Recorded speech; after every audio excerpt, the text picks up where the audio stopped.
మా ప్రాక్టీస్లో సాధారణంగా రకరకాల ఊపిరితిత్తుల వ్యాధులు చూస్తామంటాము. దీన్ని మనము క్లుప్తంగా చూసుకోవాలంటే ఒకటి ఇన్ఫెక్షన్స్ అంటే అది టీబీ వల్ల వస్తే టీబీ నిమ్మంటాము, బ్యాక్టీరియా వల్ల వస్తే బ్యాక్టీరియల్ నిమ్మంటాము, వైరస్ల వల్ల వస్తే వైరస్ నిమ్మంటాము.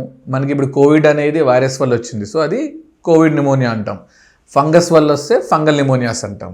అంటే మన ఈ బ్లాక్ ఫంగస్ కానీ లేకపోతే బ్లాక్ ఫంగస్ అంటే మ్యూకర్మైకోసిస్. సో ఇట్లాగా ఇవన్నీ ఒక్కొక్క వర్షన్ని ఉంటాయి. 2 ఇన్ఫెక్షన్ కాకుండా ఇన్ఫ్లమేషన్కి బాడీ యొక్క ఇమ్యూనిటీ అండ్ ఇన్ఫ్లమేషన్ సంబంధించినవి కొన్ని ఉంటాయి. ఆస్తమా, సిఓపిడి ఇట్లాంటివి ఈ కిందకు వస్తాయి. ఇది కాకుండా ఇంటర్స్టిషియల్ లంగ్ డిసీజ్ అంటాము.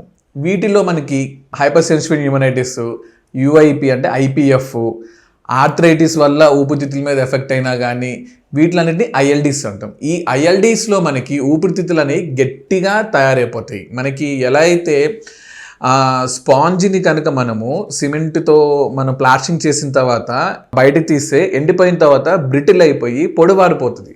అట్లాగా ఊపిరితిత్తులన్నీ కూడా పొడి మారిపోతాయి. అంటే దే విల్ జస్ట్ బ్రేక్, అంటే అట్లాగా తుంపులుగా వచ్చేస్తుంది అనమాట ఫైనల్ స్టేజెస్లో. ఇదంతా ఫైబ్రోసిస్ అంటాం. సో ఇది ఐఎల్డీస్లో మనం చూస్తాము. ఇట్లాగ మనము ఊపిరితిత్తులకు సంబంధించినవి రకరకాలుగా మనము విభజించుకొని చూస్తూ ఉంటాం.